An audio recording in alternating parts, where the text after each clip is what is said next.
الله أكبر. الحمد لله رب العالمين الرحمن الرحيم مالك يوم الدين إياك نعبد وإياك نستعين اهدنا الصراط المستقيم صراط الذين أنعمت عليهم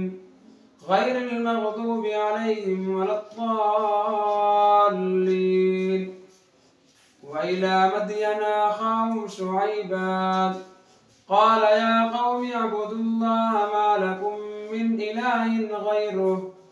ولا تنقصوا المكيال والميزان إني أراكم بخير وإني أخاف عليكم عذاب يوم محيط. ويا قوم أوفوا المكيال والميزان بالقسط ولا تبخسوا الناس أشياءهم ولا تعثوا في الأرض مفسدين بقية الله خير لكم إن كنتم مؤمنين وما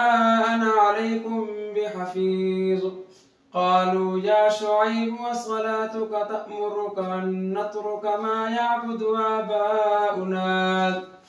آباؤنا أو أن نفعل في أموالنا ما نشاء إنك لأنت الحليم الرشيد. قال يا قوم أرأيتم إن كنت على بينة من ربي ورزقني منه رزقا حسنا وما أريد أن أخالفكم إلى ما أنهاكم عنه إن أريد إلا الإصلاح ما استطعت وما توفيقي إلا بالله عليه توكلت وإليه أنيب. ويا قوم لا يجرمنكم شقاقي أن يصيبكم مثل ما أصاب قوم نوح أو قوم هود أو قوم صالح وما قوم لوط منكم ببعيد. واستغفروا ربكم ثم توبوا إليه إن ربي رحيم ودود. قالوا يا شعيب ما نفقه كثيرا مما تقول وإنا لنراك فينا ضعيفا ولولا رهتك لرجمناك وما أنت علينا بعزيز. قال يا قوم رهطي أعز عليكم من الله واتخذتموه وراءكم ظهريا إن ربي بما تعملون محيط. ويا قوم اعملوا على مكانتكم إني عامل سوف تعلمون من يأتيه عذاب يخزيه ومن هو كاذب وارتقبوا إني معكم رقيب. ولما جاء أمرنا نجينا شعيبا والذين آمنوا معه برحمة منا وأخذت الذين ظلموا الصيحة فأصبحوا في ديارهم جاثمين كأن لم يغنوا فيها ألا بعدا لمدين كما بعدت ثمود. ولقد أرسلنا موسى بآياتنا وسلطان مبين إلى فرعون وملئه فاتبعوا أمر فرعون وما أمر فرعون برشيد يقدم قومه يوم القيامة فأوردهم النار وبئس الورد المورود. وأتبعوا في هذه لعنة ويوم القيامة بئس الرفد المرفود. ذلك من أنباء القرى نقصه عليك منها قائم وحصيد. وما ظلمناهم ولكن ظلموا أنفسهم فما أغنت عنهم آليتهم التي يدعون من دون الله من دون الله من شيء لما جاء أمر ربك وما زادوهم غير تتبيب وكذلك أخذ ربك إذا أخذ القرى وهي ظالمة إن أخذه أليم شديد إن في ذلك لآية لمن خاف عذاب الآخرة ذلك يوم مجموع له الناس وذلك يوم مشهود وما نؤخره إلا لأجل معدود يوم يأتي لا تكلم نفس إلا بإذنه فمنهم شقي وسعيد فأما الذين شقوا ففي النار لهم فيها زفير وشهيق خالدين فيها ما دامت السماوات والأرض إلا ما شاء ربك إن ربك فعال لما يريد وأما الذين سعدوا ففي الجنة خالدين فيها ما دامت السماوات والأرض إلا ما شاء ربك عطاء غير مجذوذ فلا تك في مرية مما يعبد هؤلاء ما يعبدون إلا كما يعبد آباؤهم وإنا لموفوهم ما يعبدون إلا كما يعبد آباءهم آباؤهم من قبل وإنا لموفوهم نصيبهم غير منقوص ولقد آتينا موسى الكتاب فاختلف فيه ولولا كلمة سبقت من ربك لقضي بينهم وإنهم لفي شك منه مريب وإن كلا لما ليوفينهم ربك أعمالهم إنه بما يعملون خبير فاستقم كما أمرت ومن تاب معك ولا تطغون إنه بما تعملون بصير ولا تركنوا إلى الذين ظلموا فتمسكم النار وما لكم من دون الله من أولياء ثم لا تنصرون وأقم الصلاة طرفي النهار وزلفا من الليل إن الحسنات يذهبن السيئات ذلك ذكرى للذاكرين واصبر فإن الله لا يضيع أجر المحسنين فلولا كان من القرون من قبلكم أولو بقية ينهون عن الفساد في الأرض إلا قليلا ممن أنجينا منهم واتبع الذين ظلموا ما أترفوا فيه وكانوا مجرمين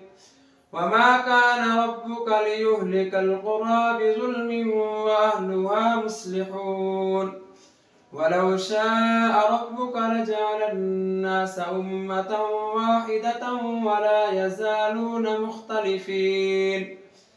إلا من رحم ربك ولذلك خلقهم وتمت كلمة ربك لأملأن جهنم من الجنة والناس أجمعين وكلا نقص عليك من أنباء الرسل ما نثبت به فؤادك وجاءك في هذه الحق وموعظة وذكرى للمؤمنين وقل للذين لا يؤمنون اعملوا على مكانتكم إنا عاملون وانتظروا إنا منتظرون ولله غيب السماوات والأرض وإليه يرجع الأمر كله فاعبده وتوكل عليه وما ربك بغافل عما تعملون ألف لام را تلك آيات الكتاب المبين إنا أنزلناه قرآنا عربيا لعلكم تعقلون نحن نقص عليك أحسن القصص بما أوحينا إليك هذا القرآن وإن كنت من قبله لمن الغافلين إذ قال يوسف لأبيه يا أبت إني رأيت 11 كوكبا والشمس والقمر رأيتهم لي ساجدين قال يا بني لا تقصص رؤياك على إخوتك فيكيدوا لك كيدا إن الشيطان للإنسان عدو مبين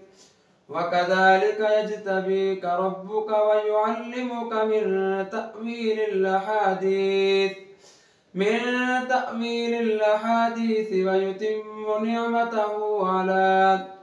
ويتم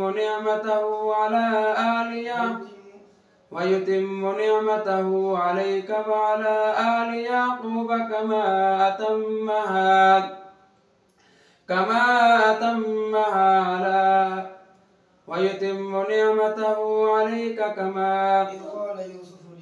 إذ قال يوسف لأبيه يا أبت إني رأيت 11 كوكبا والشمس والقمر رأيتهم لي ساجدين قال يا بني لا تقصص رؤياك على إخوتك فيكيدوا لك كيدا إن الشيطان للإنسان عدو مبين وكذلك يجتبيك ربك ويعلمك من تأويل الأحاديث ويتم نعمته عليك وعلى آل يعقوب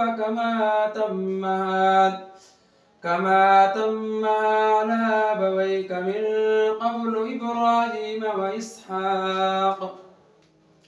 إن ربك عليم حكيم لقد كان في يوسف وإخوته آيات للسائلين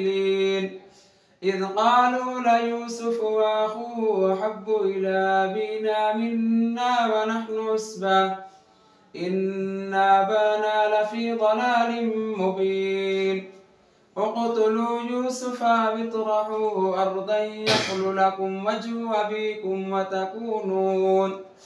وتكونوا من بعده قوما صالحين قال قائل منهم لا تقتلوا يوسف وألقوه في غيابة الجب يلتقطوا بعض السيارة إن كنتم فاعلين قالوا يا أبانا ما لك لا تأمنا على يوسف وإنا له لناصحون أرسله معنا غدا يرتع ويلعب وإنا له لحافظون قال إني ليحزنني أن تذهبوا به وأخاف أن يأكله الذئب وأنتم عنه غافلون قالوا لئن أكله الذئب ونحن عصبة إنا إذا لخاسرون فلما ذهبوا به وأجمعوا أن يجعلوه في غيابة الجب وأوحينا إليه لتنبئنهم بأمرهم هذا وهم لا يشعرون وجاءوا أباهم عشاء يبكون قالوا يا أبانا إنا ذهبنا نستبق وتركنا يوسف عند متاعنا فأكله الذئب وما أنت بمؤمن لنا ولو كنا صادقين وجاءوا على قميصه بدم كذب قال بل سولت لكم أنفسكم أمرا فصبر جميل والله المستعان على ما تصفون وجاءت سيارة فأرسلوا واردهم فأدلى دلوه قال يا بشرى هذا غلام وأسروه بضاعة والله عليم بما يعملون وشروه بثمن بخس دراهم معدودة وكانوا فيه من الزاهدين. الله أكبر. سمع الله لمن حمده. الله أكبر. الله أكبر. الله أكبر.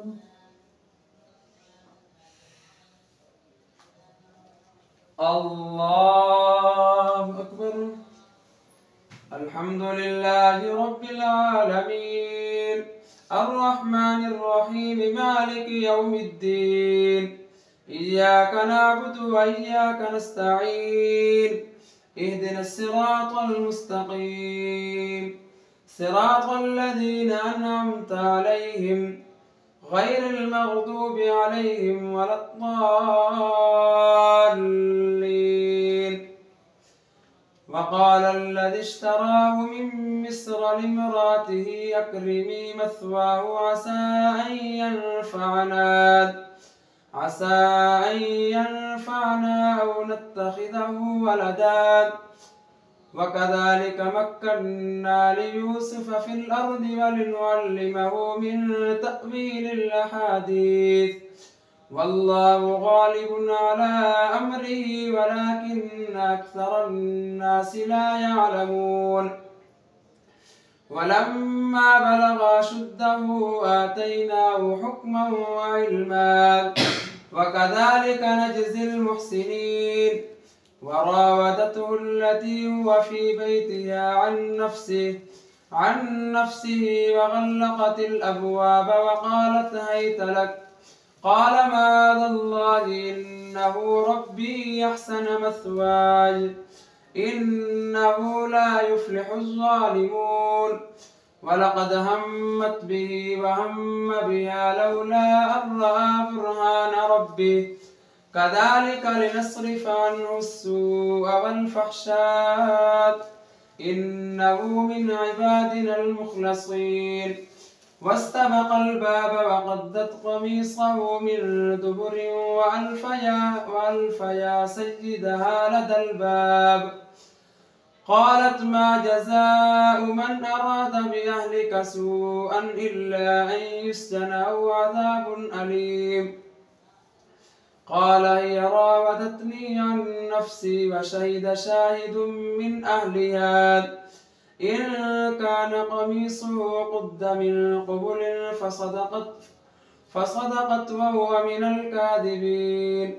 وإن كان قميصه قد من دبر فكذبت وهو من الصادقين. فلما رأى قميصه قد من دبر قال إنه من كيدكن إن كيدكن عظيم. يوسف أعرض عن هذا واستغفري لذنبك إنك كنت من الخاطئين. وقال نسوة في المدينة امرأة العزيز تراود فتاها عن نفسه قد شغفها حبا إنا لنراها في ضلال مبين. فلما سمعت بمكرهن أرسلت إليهن وأعتدت لهن متكئا وآتت كل واحدة منهن سكينا وقالت اخرج عليهن. فلما رأينه أكبرنه وقطعن أيديهن وقلن حاش لله ما هذا بشرا إن هذا إلا ملك كريم. قالت فذلكن الذي لمتنني فيه ولقد راودته عن نفسه فاستعصم ولئن لم يفعل ما آمره ليسجنن وليكونن من الصاغرين. قال رب السجن أحب إلي مما يدعونني إليه وإلا تصرف عني كيدهن أصب إليهن وأكن من الجاهلين فاستجاب له ربه فصرف عنه كيدهن إنه هو السميع العليم ثم بدا لهم من بعد ما رأوا الآيات ليسجننه حتى حين ودخل معه السجن فتيان قال أحدهما إني أراني أعصر خمرا وقال الآخر إني أراني يحمل فوق رأسي خبزا تأكل الطير منه نبئنا بتأويله إنا نراك من المحسنين قال لا يأتيكما طعام ترزقانه إلا نبأتكما بتأويله قبل أن يأتيكما ذلكما مما علمني ربي إني تركت ملة قوم لا يؤمنون بالله وهم بالآخرة هم كافرون واتبعت ملة آبائي إبراهيم وإسحاق ويعقوب ما كان لنا أن نشرك بالله من شيء ذلك من فضل الله علينا وعلى الناس ولكن أكثر الناس لا يشكرون يا صاحبي السجن أأرباب متفرقون خير أم الله الواحد القهار ما تعبدون من دونه إلا أسماء سميتموها أنتم وآباؤكم ما أنزل الله بها من سلطان إن الحكم إلا لله أمر ألا تعبدوا إلا إياه ذلك الدين القيم ولكن أكثر الناس لا يعلمون يا صاحبي السجن أما أحدكما فيسقي ربه خمرا وأما الآخر فيسلب فتأكل الطير من رأسه قضي الأمر الذي فيه تستفتيان وقال للذي ظن أنه ناج منه اذكرني عند ربك فأنساه الشيطان ذكر ربه فلبث في السجن بضع سنين وقال الملك إني أرى 7 بقرات سمان يأكلهن 7 عجاف و7 سنبلات خضر وأخر يابسات يا أيها الملأ افتوني في رؤياي إن كنتم للرؤيا تعبرون قالوا واضغاث أحلام وما نحن بتأويل الأحلام بعالمين وقال الذي نجا منهما وادكر بعد أمة أنا أنبئكم بتأويله فارسلون يوسف أيها الصديق وافتنا في 7 بقرات سمان يأكلهن 7 عجاف و7 سنبلات خضر وأخر يابسات لعلي أرجع إلى الناس لعلهم يعلمون قال تزرعون 7 سنين دأبا فما حصدتم فذروه في سنبله إلا قليلا مما تأكلون ثم يأتي من بعد ذلك 7 شداد يأكلن ما قدمتم لهن إلا قليلا مما تحسنون ثم يأتي من بعد ذلك عام فيه يغاث الناس وفيه يعصرون وقال الملك ائتوني به فلما جاءه الرسول قال ارجع إلى ربك فاسأله ما بال النسوة اللاتي قطعن أيديهن إن ربي بكيدهن عليم قال ما خطبكن إذ راوتن يوسف عن نفسه قلنا حاش لله ما علمنا عليه من سوء. قالت امرأة العزيز الآن حصحص الحق أنا راودته عن نفسه وإنه لمن الصادقين ذلك ليعلم أني لم أخنه بالغيب وأن الله لا يهدي كيد الخائنين. الله أكبر.